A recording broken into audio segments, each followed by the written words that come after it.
This conference will now be recorded. Okay, a very good time to everyone. On behalf of Encino Research and Development Private Limited, we are going to start the classes of AutoCAD Electrical. I hope आपने इससे पहले AutoCAD Mechanical का portion complete कर लिया होगा and mechanical के portion में आपको आई थिंक कोई डाउट नहीं है. That's why now you have shifted to AutoCAD electrical part. तो मैकेनिकल का जो पोर्शन है और जो इलेक्ट्रिकल का जो पोर्शन है या फिर हमारे पास AutoCAD इलेक्ट्रिकल और मैकेनिकल जो डिफरेंट पार्ट्स हैं, तो first of all we need to understand उन दोनों में क्या डिफरेंस है. अगर हम सिर्फ मैकेनिकल पार्ट की बात करें AutoCAD के अंदर, तो मैकेनिकल पार्ट एक मैकेनिकल इंजीनियरिंग के स्टूडेंट के लिए भी हो सकता है, इलेक्ट्रिकल इंजीनियरिंग के स्टूडेंट के लिए भी हो सकता है. कैसे, हमें वो चीज बहुत इंपॉर्टेंटली समझनी है. जैसे अगर हम किसी भी ऑब्जेक्ट की बात करें, first of all why we are using AutoCAD to create design. और डिजाइन का मतलब क्या है? डिजाइन अगर हम कोई भी बना रहे हैं तो डिजाइन बनाने का मेन मोटिव ये है to convert our idea, to convert our thoughts into reality.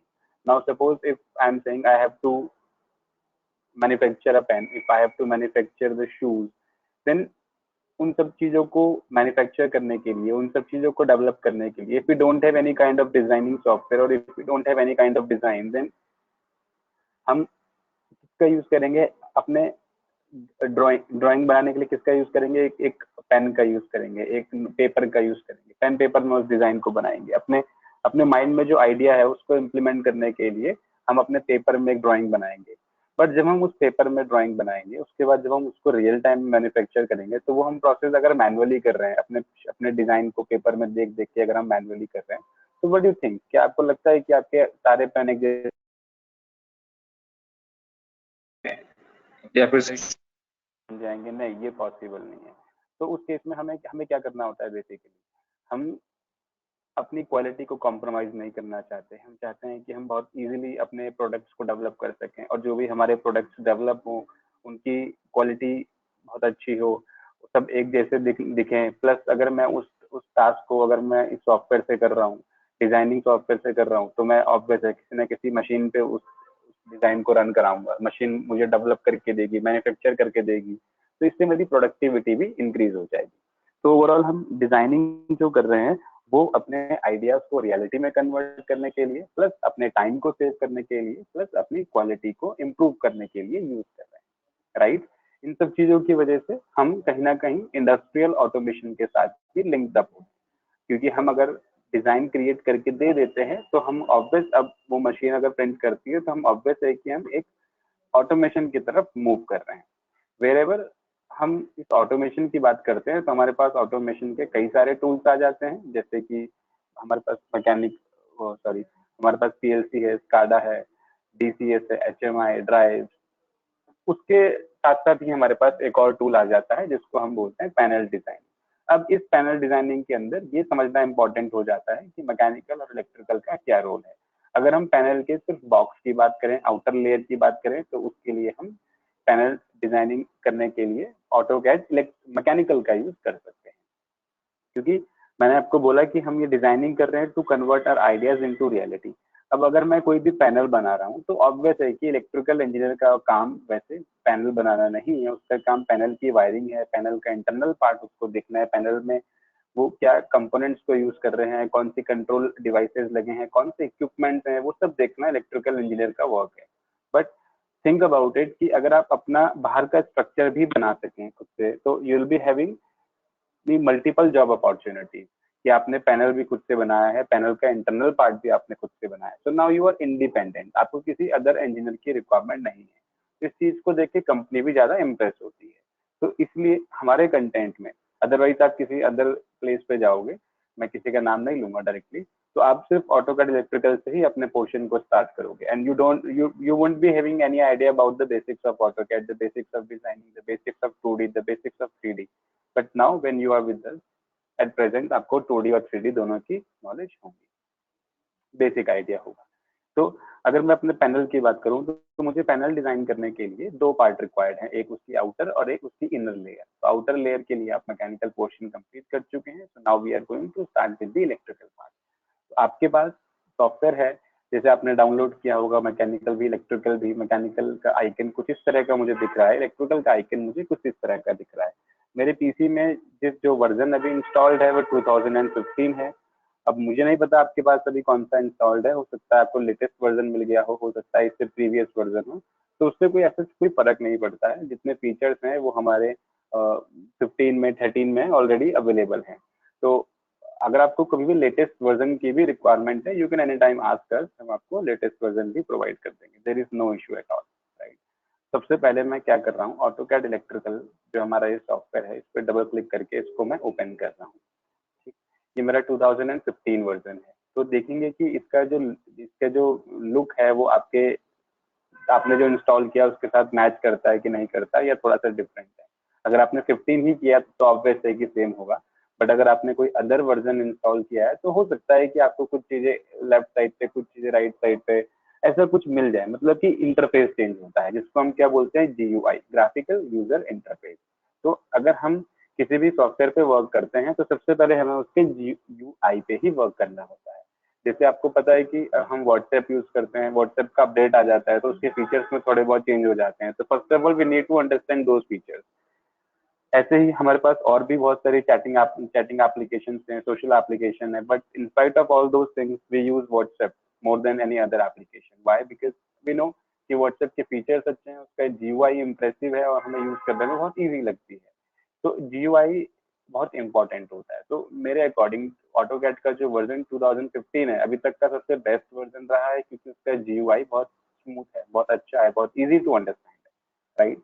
अगर आप अपने पीसी में इसको इंस्टॉल करते हैं तो you should have at least 2 GB RAM. मैं वैसे 4 GB आपको रिकमेंड करूंगा अगर आप बहुत अच्छा परफॉर्मेंस चाहते हैं और आपको ये चाहिए कि उसके ग्राफिक्स भी बहुत अच्छे से दिखाई दें, तो 4 GB हो और आपके पीसी में ग्राफिक कार्ड होना चाहिए। अगर ग्राफिक कार्ड नहीं है तो भी आप ऑटोकैड रन कर सकते हैं, बट आपका थोड़ा सा लैग करेगा। तो लेटेस्ट वर्जन के लिए अगर आप जा रहे हैं, लाइक 2020 या 2021 के लिए अगर आप जा रहे हैं, तो आपके पीसी की कॉन्फ़िगरेशन अच्छी होनी चाहिए। अगर पीसी की कॉन्फ़िगरेशन अच्छी नहीं है तो लेटेस्ट वर्जन आपके बहुत लैग करेंगे, आपका पीसी हैंग हो जाएगा, right. In my case I am having 2015 version, I am having 8 GB RAM, right, and 2 GB graphic card. ठीक है, तो मेरे में बहुत स्मूथ चलेगा आपको, और वैसे भी रैम मेरी बहुत अच्छी है, प्लस i5 प्रोसेसर है, तो आपको अभी ऑटोकैड में इस तरह का कोई लैग यहाँ पे दिखाई नहीं देगा। ठीक है। सेकेंडली, आपको जो इंस्टॉल करना है उससे पहले आपको डाउनलोड करना है, तो make sure to turn off your antivirus, window defender, window firewall, ये सब आपके बंद रहने चाहिए जब आप सॉफ्टवेयर को डाउनलोड कर रहे हैं, एक्सट्रैक्ट कर रहे हैं और इंस्टॉल कर रहे हैं। आफ्टर इंस्टॉलेशन आप अपने एंटीवायरस ऑन कर सकते हैं, बट बिफोर इंस्टॉलेशन, इवन अगर आप डाउनलोड करके एक्सट्रैक्ट भी कर रहे हैं तो उस टाइम पे भी आपके एंटीवायरस, डिफेंडर, फायरवॉल सब बंद होना चाहिए, क्योंकि हमारा जो सॉफ्टवेयर पैकेज होता है उसमें कुछ ऐसी फाइल्स होती हैं जिसको एंटीवायरस वायरस समझ बैठता है और उन फाइल्स को डिलीट करना स्टार्ट कर सकता है, और डिलीट करता है तो फिर उसकी वजह से हमारा सॉफ्टवेयर इंस्टॉलेशन में प्रॉब्लम आ जाती है। तो ये सबसे पहला काम आपको करना है। उसके बाद सॉफ्टवेयर इंस्टॉल करना है। सॉफ्टवेयर इंस्टॉल करके आपके डेस्कटॉप पे ऑटोकैड इलेक्ट्रिकल 2015 इंग्लिश नेम से एक आइकन आ जाएगा। ठीक है, ये 30 डेज का ट्रायल पीरियड है, तो आपको उसमें क्रैक भी दिया होगा कैसे लाइसेंस को इंस्टॉल करना है, उसका वीडियो भी आपको प्रोवाइड किया है, वो सब देख के आप सॉफ्टवेयर इंस्टॉल करके इस लेक्चर को अटेंड करने आएंगे वापस। ठीक है, अब हम स्टार्ट कर रहे हैं इसका मेन फंक्शनैलिटी कि इसका जीयूआई कैसा दिखता है। तो सबसे पहले जब मैंने इसको ओपन किया तो इस तरह का दिखाई दिया। मैंने स्टार्ट ड्राइंग पे क्लिक किया है, स्टार्ट ड्राइंग पे क्लिक करने के बाद ये मुझे इसका जीयूआई दिखाई दे रहा है। तो पहले ये समझ लेते हैं कि इसके जीयूआई में किसको क्या बोलते हैं। जैसे अगर हम यहाँ से स्टार्ट करें, जो आपको ये एक डायमंड टाइप का आइकन दिख रहा है, रेड कलर का आइकन दिख रहा है, ये हमारा ऑटोकैड का आइकन है। इस पर अगर हम क्लिक करते हैं तो यहाँ पे मुझे क्या दिखाई देंगी चीजें, एप्लीकेशन मेन्यू। एप्लीकेशन मेन्यू मतलब जो आपको, जहाँ पे आप न्यू एप्लीकेशन क्रिएट कर सकते हैं, ओपन कर सकते हैं, सेव कर सकते हैं, एक्सपोर्ट कर सकते हैं, even if you want to print that तो आप उसको प्रिंट करके भी चेक कर सकते हैं। देन फर्दर हमारे यहाँ पे जो रिसेंट डॉक्यूमेंट्स हैं, जो हमने रिसेंटली ओपन किए होंगे, वो रिसेंट डॉक्यूमेंट्स हमें यहाँ पे दिखा देगा। जैसे आपको दिख रहा होगा कि कुछ रिसेंट ड्राइंग्स यहाँ पे मैं जैसे कर्सर लेके जा रहा हूँ तो ये मुझे कुछ रिसेंट ड्राइंग्स के बारे में दिखा रहा है। तो अगर आप रिसेंट ड्राइंग्स को देखेंगे तो आपको ये भी आइडिया लग रहा होगा कि हम ऑटोकैड इलेक्ट्रिकल का use basically circuit diagram, circuit wiring, block diagram, panel designing, panel wiring, इन सब चीजों के लिए करेंगे। और जो हमारे पैनल्स होते हैं वो ऐसा नहीं है कि सिर्फ पीएलसी पैनल होंगे या कंट्रोल पैनल्स होंगे, हम डिफरेंट डिफरेंट पैनल्स अपने इसके थ्रू बना सकते हैं, राइट। बिना मतलब कोई पैनल बिना, ऐसा भी हो सकता है कि जो कंट्रोल पैनल ना हो, नॉर्मल पैनल हो। तो अब हम क्या कर रहे हैं, ये हमने समझा ये क्या है, एप्लीकेशन मेन्यू। इसके अलावा हमारे पास यहाँ पे ये भी हमारा क्या है, एप्लीकेशन मेन्यू, बट इसको हम एप्लीकेशन मेन्यू नहीं बोलेंगे क्योंकि एप्लीकेशन मेन्यू के ऑप्शन यहाँ पे अवेलेबल है। उसके लिए हमारे पास यहाँ पे कुछ आइकन है, जिन आइकन्स पे आप डायरेक्टली क्लिक करके फाइल, जैसे आप यहाँ पे न्यू पे क्लिक करके न्यू फाइल क्रिएट कर सकते हैं, ओपन कर सकते हैं, सेव कर सकते हैं, वैसे ही we have some icons here जिन पे आप क्लिक करके अपने फाइल को क्रिएट कर सकते हैं, सेव कर सकते हैं, क्लोज कर सकते हैं। तो इसको हम बोलते हैं quick access tool bar, quick access tool bar, right. Then here we have AutoCAD electrical, जहाँ पे लिखा हुआ है इसको हम बोलते हैं टाइटल बार, जो आपको बता रहा है आपके सॉफ्टवेयर का नाम ऑटोकैड इलेक्ट्रिकल है और ड्राइंग वन आपके ड्राइंग का नेम है जो आप अभी क्रिएट कर रहे हैं, और ये क्या है, .dwg उसका फॉर्मेट है। तो ऑटोकैड की जो भी फाइल्स हमारी क्रिएट होती हैं वो .dwg में होती है। जैसे अगर हम बात करें अपने किसी अदर सॉफ्टवेयर की या अदर एक्सटेंशन की, तो हमारे पास .jpg, .png इस तरह के एक्सटेंशन होते हैं जो इमेज फाइल के लिए होते हैं। .mp3, .mp4 audio video files के लिए होते हैं। जब आप VLC मीडिया प्लेयर में कोई फाइल ओपन करते हैं तो .mp3, .mp4, .wmv, .wav इस तरह की फाइल्स ओपन होती है। तो these are called the extension और फॉर्मेट। ऑटोकैड की जो फाइल्स होंगी वो .dwg में स्टोर होंगी, इसको हमने क्या बोला, it is called title bar. Then मैं ये सब आपको इसलिए बता रहा हूँ क्योंकि जब मैं फ्यूचर में आपको इन सब चीज़ों पे वर्क कराऊंगा तो मैं सिंपली ऐसा ही बोलूंगा कि आप एप्लीकेशन मेन्यू में चले जाइए, क्योंकि एक्सेस टूल बार से ये ओपन कर लीजिए। तो इस तरह का हमारा मतलब एक लेआउट रहेगा फ्यूचर में, इसलिए आपको ये सब चीज़ें याद हो जानी चाहिए कि किस टूल बार को हम क्या बोलते हैं। देन हेयर वी हैव, जैसे हम यहाँ पे देख रहे हैं हमें साइन इन का ऑप्शन दे रहा है, तो साइन इन में आप क्या कर सकते हैं, आप अपना साइन इन कर सकते हैं, but I will not recommend you to sign in, because जो हमारा ऑटोकैड सॉफ्टवेयर है या फिर हमारा कोई भी ऐसा डिजाइनिंग का सॉफ्टवेयर है जो हम यूज कर रहे हैं, ये ओपन सोर्स नहीं है। ओपन सोर्स नहीं है मतलब वही फ्री ऑफ कॉस्ट मार्केट में अवेलेबल नहीं है, आप इन्हें फ्री ऑफ कॉस्ट डाउनलोड नहीं कर सकते। अभी मैंने जो आपको प्रोवाइड किया है आपने डाउनलोड किया है, बट वो एक तरह का क्रैक्ड वर्जन है, राइट। तो आप यहाँ पे साइन इन नहीं करेंगे, अदरवाइज आपसे लाइसेंस नंबर पूछेगा, लाइसेंस नंबर आप नहीं बता पाएंगे तो आपका जो सॉफ्टवेयर पैकेज है वो 30 डेज में एक्सपायर हो जाएगा। इसलिए आपको साइन इन नहीं करना है, ठीक है। और अगर आप साइन इन कर लेते हैं तो वो कुछ टाइम के बाद एक्सपायर हो जाएगा, तो इस चीज़ को ध्यान में रखें। उसके बाद अगर हम नीचे आ जाएं, जैसे हमारे पास ये है file, edit, view, insert, format, इसको हम बोलते हैं रिबन बार, ठीक है। सॉरी, इसको हम बोलते हैं मेन्यू बार। मेन्यू बार जहाँ पे हम क्या कर सकते हैं, फाइल पे जाके न्यू फाइल शीट ओपन कर सकते हैं, एडिट पे जा सकते हैं, व्यू पे जा सकते हैं, insert, format, we have different different option, जैसे जैसे आते रहेंगे हम देखते रहेंगे। उसके नीचे हमारे पास है home, insert, manage, project, schematic, panel, report, इसको हम बोलते हैं रिबन बार, ठीक है। रिबन बार जिसके थ्रू हम होम, इंसर्ट, मैनेज, प्रोजेक्ट, मैटिक इन सब टैब्स को ओपन कर सकते हैं। मतलब हम इन्हें क्या बोल रहे हैं, अगर मैं अपने कर्सर को ऐसे शिफ्ट कर रहा हूँ तो we have different different tabs, और हर टैब पे क्लिक करने के बाद उसका अपना क्या ओपन हो रहा है, एक मेन्यू, सॉरी अपना एक पैनल ओपन हो रहा है। हर टैब पे क्लिक करने के बाद उसका अपना एक पैनल ओपन हो रहा है। तो मैं रिपीट कर रहा हूँ एक बार स्टार्टिंग से, कौन सा टूल बार क्या है, application menu, quick access tool bar, title bar, info bar, जहाँ पे हम साइन इन देख रहे थे इसको हम बोलेंगे info bar. Then here we have menu bar, file, edit, view, insert, format, then home, insert, manage, projects, schematic, panels, reports, this is called ribbon bar. And in this ribbon we have different tabs like home, insert, manage, project, and in individual tabs we have different panels. Like for home we have different panel with different properties, then for insert panel we have different properties, for manage panel we have different properties. मतलब ये तो हमारे tab हो गए, और उसके अंदर different properties है, मतलब वो क्या है, डिफरेंट डिफरेंट पैनल्स है जहाँ पे हम मल्टीपल एप्लीकेशन आइकन यूज कर सकते हैं। अगर आपको कभी भी कोई भी न्यू टैब हटा रिक्वायर्ड है या न्यू टैब डिलीट करना है, ठीक है, मतलब कोई tab, sorry new tab required है या पुराने टैब को डिलीट करना है, तो आप क्या कर सकते हैं, जैसे मैंने यहाँ पे राइट क्लिक किया तो मुझे शो टैब्स का ऑप्शन आ रहा है, तो मुझे कौन कौन से टैब शो हो रहे हैं, होम, इंसर्ट, एनोटेट, लेआउट, ठीक है। ऐसे ही मुझे शो पैनल्स में जाके ये 4 ऑप्शंस दिखाई दे रहे हैं। अगर मुझे डिलीट करना है, for example I am saying right click, show tabs, insert मुझे नहीं चाहिए, तो देखो यहाँ से इंसर्ट चला गया है। फिर मैंने राइट क्लिक किया, शो टैब्स में गए, इंसर्ट पे क्लिक किया तो वापस से हमारा इंसर्ट आ गया है, ठीक है। तो ये हम देख सकते हैं और कर सकते हैं यहाँ पे। इसके अलावा हमारा यहाँ पे क्या है, हमारा ये इसको हम बोलते हैं, वैसे इसका हम यूज क्या कर, इसको हम WCS बोलते हैं। इसका यूज हम तब करते हैं जब हम 3D पे वर्क कर रहे होते हैं। तो ऑटोकैड इलेक्ट्रिको के केस में हमें 2D पे ही काम करना है, वायरिंग डायग्राम्स एंड ऑल हमें सब 2D में बनाने हैं। तो अगर मुझे north view, south view, east view, north south view ऐसा कुछ देखना होता है तो उसके लिए हम 3D में जा सकते हैं, बट अभी हमें इसकी रिक्वायरमेंट नहीं है, इसलिए हमने इसको टॉप व्यू में सेलेक्ट किया है। जो भी ड्राइंग्स हम बनाएंगे वो टॉप व्यू से बनाएंगे, ठीक है। Then here we have UCS. UCS का मतलब होता है यूजर कोऑर्डिनेट सिस्टम। इस यूजर कोऑर्डिनेट सिस्टम के थ्रू हम क्या करेंगे, अपने कोऑर्डिनेट्स डिसाइड करेंगे कि हम एक्स एक्सिस पे वर्क कर रहे हैं, वाई एक्सिस पे वर्क कर रहे हैं, या फिर हमें क्या करना है, ठीक। Then here we have white colour screen, it is called command window और कमांड बार। जो भी आपने कमांड उसमें पढ़ी है मैकेनिकल में, L enter, C enter, F enter, वो सब आप यहाँ पे जाके इंसर्ट करते हैं, तो इसको हम बोलते हैं अपना कमांड बार। ओके, देन हमारे पास यहाँ पे कुछ टॉगल स्विचेस हैं, ये हमारे कुछ टॉगल स्विचेस हैं, ठीक है। इन टॉगल स्विच के थ्रू हम क्या कर सकते हैं, ortho mode, snap mode, grid, सब आप यूज कर चुके हैं, आपको पता होगा। और जो भी हमारा हाईलाइटेड है, जैसे आपको दिख रहा है ये हाईलाइटेड है, मतलब ये वाला टॉगल स्विच अभी ऑन है।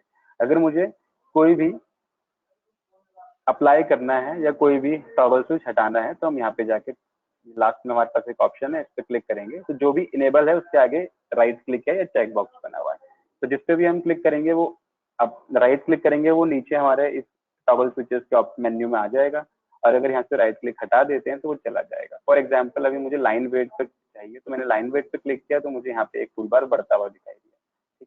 ट्रांसपेरेंसी पे क्लिक किया तो ये ट्रांसपेरेंसी का टूल बार बढ़ता हुआ दिखाई दिया। इस तरह से अभी मुझे नहीं चाहिए, मैंने दोनों को वापस से हटा दिया, ठीक।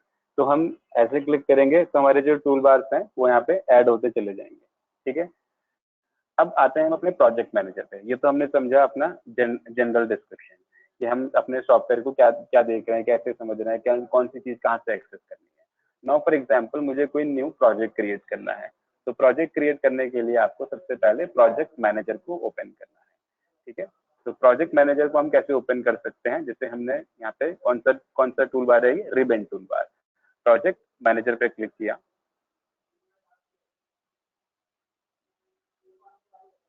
अभी यहाँ से नहीं हो रहा है, ठीक है, यहाँ से कर लेते हैं। प्रोजेक्ट मेन्यू बार में प्रोजेक्ट से प्रोजेक्ट मैनेजर, ठीक है।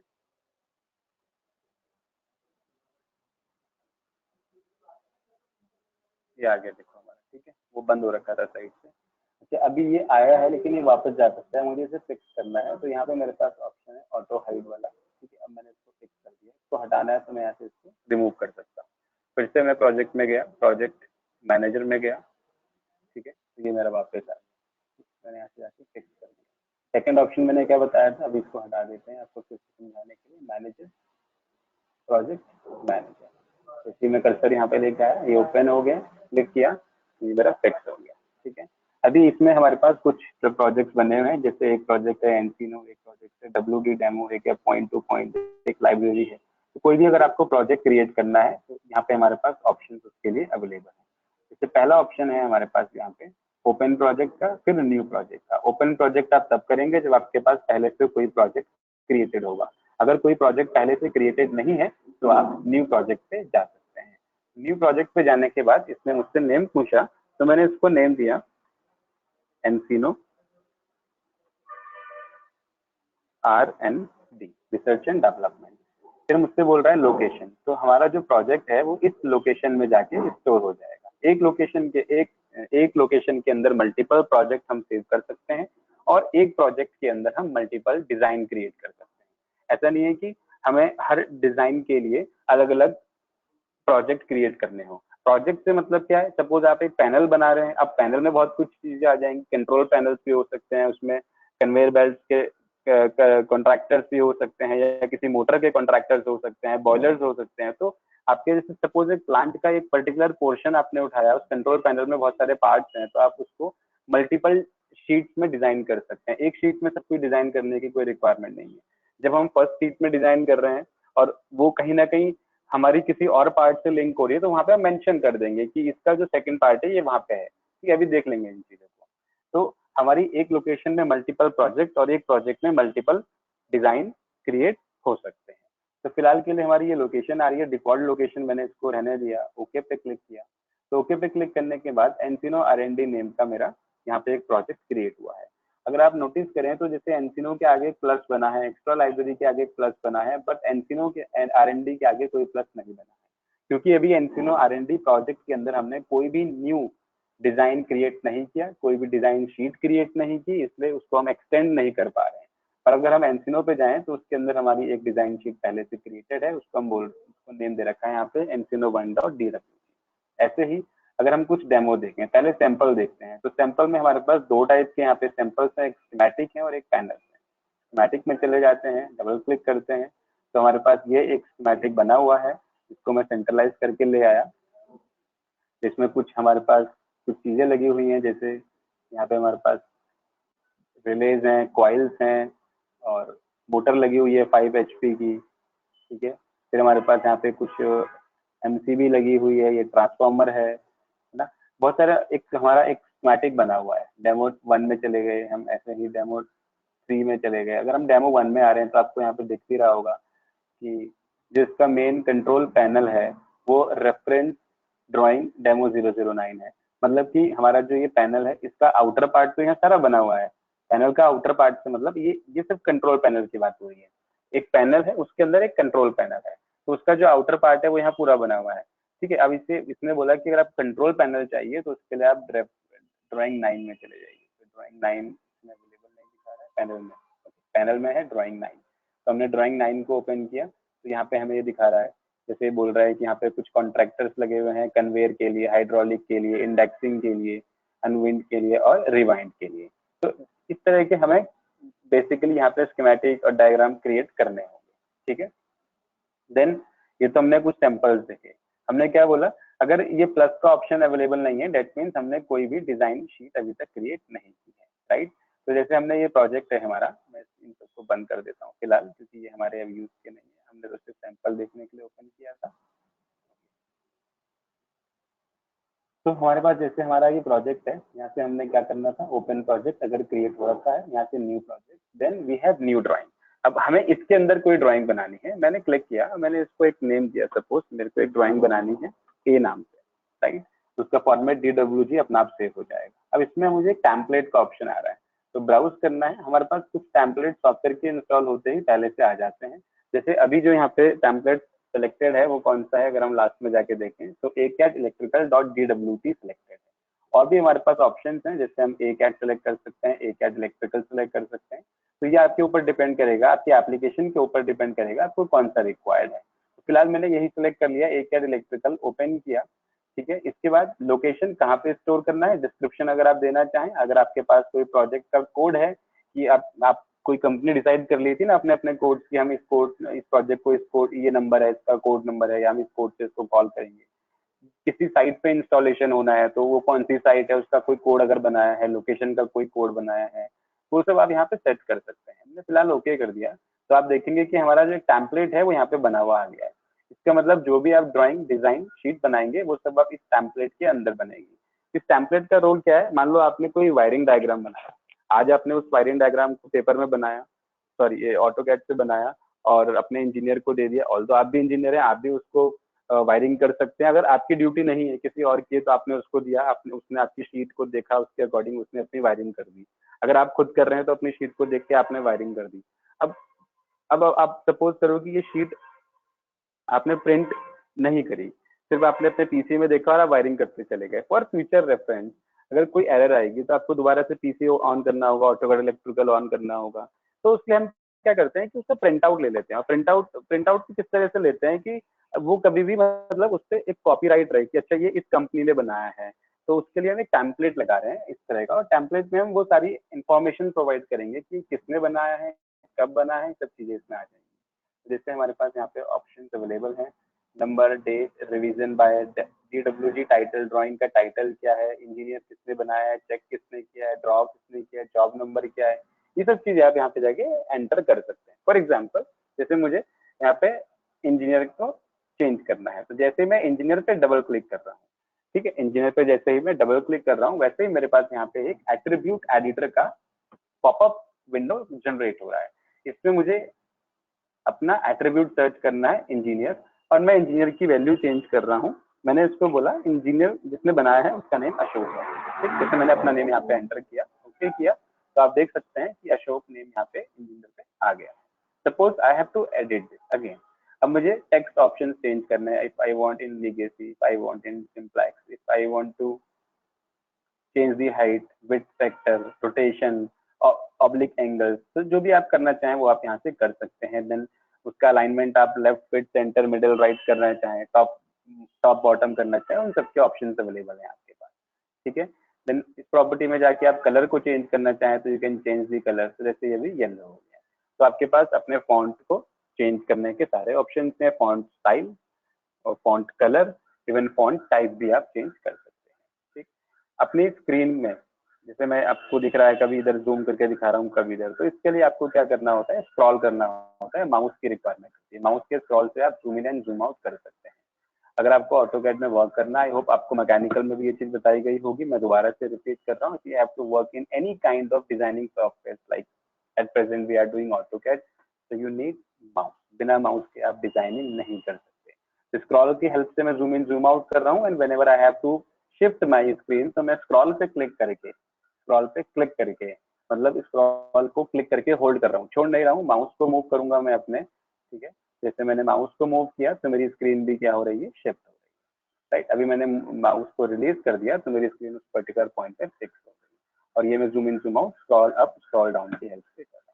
तो इस सेशन में इतना ही करते हैं, हम नेक्स्ट सेशन में करेंगे, ठीक है। इतना आप एक बार प्रैक्टिस कर लीजिए, make sure to install all the software, and if you have any doubts तो आप नेक्स्ट सेशन में जाने से पहले या नेक्स्ट लेक्चर अटेंड करने से पहले अपने सॉफ्टवेयर को अच्छे से इंस्टॉल करें, और कोई डाउट्स हैं तो आप पूछ लें, ठीक है। Thank you for this session, let's meet in another session, bye bye, take care.